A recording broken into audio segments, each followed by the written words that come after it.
नमस्कार, मैं हूं आलोक और आप देख रहे हैं सत्यहिंदी.com। आइए नजर डालते हैं अब तक की सुर्खियों पर। बिहार के मुख्यमंत्री और जनता दल यूनाइटेड के अध्यक्ष नीतीश कुमार के करीबी माने जाने वाले पूर्व आईएएस अधिकारी मनीष वर्मा को बड़ी जिम्मेदारी सौंपी है। नीतीश कुमार ने उन्हें जेडीयू का राष्ट्रीय महासचिव बनाया है। कयास लगाया जा रहा था कि मनीष वर्मा को नीतीश की पार्टी बड़ी जिम्मेदारी दे सकती है। ऐसे में गुरुवार को कयासों का दौर खत्म हो गया। ओडिशा कैडर के पूर्व आईएएस अधिकारी मनीष वर्मा ने मंगलवार को ही नीतीश कुमार की जनता दल यूनाइटेड का दामन थामा था। नीट पेपर लीक केस में सीबीआई को बड़ी सफलता हाथ लगी है। पिछले कई दिनों से सीबीआई की टीम जिसे तलाश रही थी वो आखिरकार पकड़ा ही गया। सीबीआई ने झारखंड से रॉकी उर्फ राकेश को गिरफ्तार किया है। आज उसे पटना में अदालत के समक्ष पेश किया गया। कोर्ट ने रॉकी को 10 दिन अपनी रिमांड में रखने की इजाजत सीबीआई को दे दी है। बताया जा रहा है कि रॉकी नेपाल भागने की तैयारी में था। इसी बीच गुप्त सूचना के आधार पर सीबीआई ने उसे दबोच लिया। बता दें कि पेपर लीक गैंग के मास्टरमाइंड संजीव मुखिया के भांजे राकेश उर्फ रॉकी ने झारखंड से नीट के पेपर उड़ाने की साजिश रची थी। सुप्रीम कोर्ट ने कहा है कि नीट यूजी मामले की सुनवाई 18 जुलाई को होगी। हालांकि सुप्रीम अदालत ने पहले 12 जुलाई यानी शुक्रवार की तारीख तय की थी, लेकिन सॉलिसिटर जनरल ने शुक्रवार को उपलब्ध होने से असमर्थता जताई। तब चीफ जस्टिस ने 18 जुलाई की तारीख तय कर दी। केंद्र सरकार ने सुप्रीम कोर्ट में एक नया हलफनामा दायर किया गया है, जिसमें कहा कि ना तो सामूहिक नकल का कोई संकेत था और ना ही नीट यूजी 2024 में असामान्य स्कोर का कारण उम्मीदवारों को लाभ हुआ। सरकार की एजेंसी ने कहा कि नीट यूजी 2024 के परिणामों का डेटा विश्लेषण आईआईटी मद्रास द्वारा किया गया था।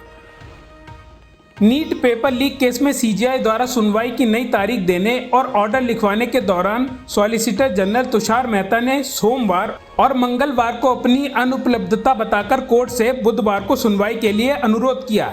तभी वरिष्ठ वकील जे नेदम्पारा, जो छात्रों के एक समूह की एक याचिका का प्रतिनिधित्व कर रहे हैं, उन्होंने कहा कि वे बुधवार के लिए राजी हैं। इसी पर सीजीआई चंद्रचूर बिगड़ गए और वकील नेदम्पारा से पूछ डाला, एक सेकंड मिस्टर नेदम्पारा, जज आप नहीं हैं, सौभाग्य से जज मैं हूं, आप खामोश रहें। इसके बाद सीजीआई ने कहा कि बुधवार को छुट्टी है, इसलिए मामले की अगली सुनवाई अब गुरुवार यानी 18 जुलाई को होगी। Worli hit and run case में मुख्य आरोपी मिहिर शाह को लेकर बड़ा खुलासा हुआ है। मुंबई पुलिस के अनुसार जांच के दौरान पाया गया कि गिरफ्तार आरोपी मिहिर शाह ने घटना से पहले शराब पी थी।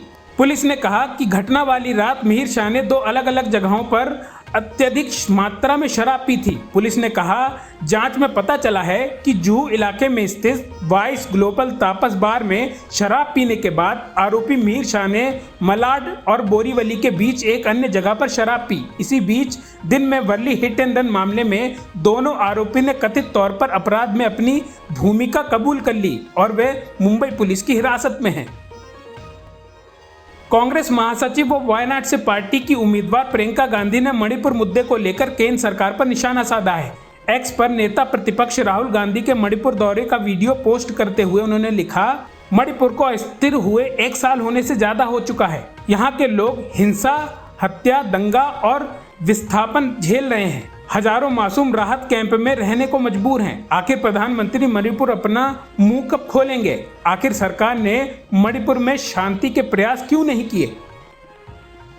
नेशनल कॉन्फ्रेंस के उपाध्यक्ष उमर अब्दुल्ला ने गुरुवार को जम्मू कश्मीर में विधानसभा चुनाव कराने को लेकर प्रतिक्रिया दी है। उमर अब्दुल्ला ने कहा, जम्मू कश्मीर में असामान्य स्थिति नहीं है। क्या यहाँ हालात 1996 से भी बदतर हैं? अगर हाँ, तो उन्हें चुनाव नहीं कराने चाहिए। अगर वे इन हमलावर ताकतों के सामने झुकना चाहते हैं तो चुनाव ना कराएं। अगर आपको हमारे सशस्त्र बल और पुलिस की श्रेष्ठता साबित करने से ज्यादा उग्रवादी की सर्वोच्चता साबित करनी है तो चुनाव ना कराएं। हरियाणा में आगामी विधानसभा चुनाव में आईएनएलडी और बीएसपी के बीच गठबंधन की औपचारिक घोषणा गुरुवार को चंडीगढ़ के पास मोहाली में की गई है। पिछले हफ्ते मायावती ने गठबंधन की अनुमति दी थी। आईएनएलडी महासचिव अभय सिंह चौटाला और बीएसपी के राष्ट्रीय संयोजक आकाश आनंद ने इस मौके पर कहा कि अन्य समान विचारधारा वाले सामाजिक और राजनीतिक संगठनों से भी हम हाथ मिलाएंगे। आकाश आनंद ने कहा कि बीएसपी आईएनएलडी गठबंधन का सीएम चेहरा अभय सिंह चौटाला होंगे। दोनों नेताओं ने कहा कि आईएनएलडी कुल 90 विधानसभा सीटों में से 53 सीटों पर चुनाव लड़ेगी, जबकि बसपा शेष 37 सीटों पर चुनाव लड़ेगी। सुप्रीम कोर्ट के जज जस्टिस संजय कुमार ने गुरुवार को आबकारी नीति मामले में आप नेता मनीष सिसोदिया की याचिकाओं पर सुनवाई से खुद को अलग कर लिया। इन याचिकाओं में आबकारी नीति घोटाले मामले में उनकी जमानत याचिकाओं पर फिर से विचार करने की मांग की गई थी। आबकारी नीति मामले से जुड़े मामलों में सीबीआई और ईडी कार्रवाई कर रही है और इसलिए इन दोनों को लेकर 2 याचिकाएं दायर की गई हैं। पिछले महीने शीर्ष अदालत ने कथित दिल्ली शराब नीति घोटाले से संबंध में सीबीआई और ईडी द्वारा दर्ज मामलों में सिसोदिया की जमानत याचिका पर विचार करने से इनकार कर दिया था।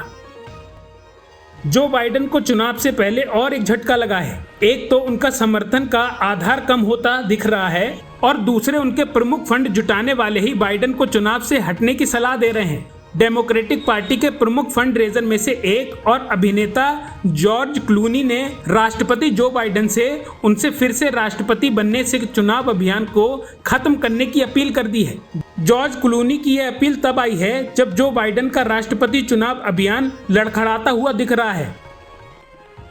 उत्तर प्रदेश में लगातार हो रही बारिश और नेपाल से छोड़े गए पानी के चलते बाराबंकी जिले में सरयू नदी खतरे के निशान से 52 सेंटीमीटर ऊपर बह रही है, जिससे दर्जनों गांव जलमग्न हो गए हैं। इसकी वजह से बाढ़ में फंसे हुए लोगों को रेस्क्यू करके निकाला जा रहा है। पीलीभीत में शारदा के तेज बहाव से पीलीभीत मैलानी रेलवे का साइड हॉल्ट के पास पुलिया टूट गई है। रेलवे पटरी दोनों सिरों से सहारे लटकी हुई है। वहीं शाहजहांपुर में भी नागरिक प्रशासन द्वारा मांगी गई सहायता के लिए सेना की सूर्य कमान ने गर्रा और खन्नौर नदियों में बढ़ते जलस्तर के बाद लोगों की मदद की। अब तक 112 महिलाओं और 73 बच्चों सहित 264 नागरिकों को बचाया जा चुका है।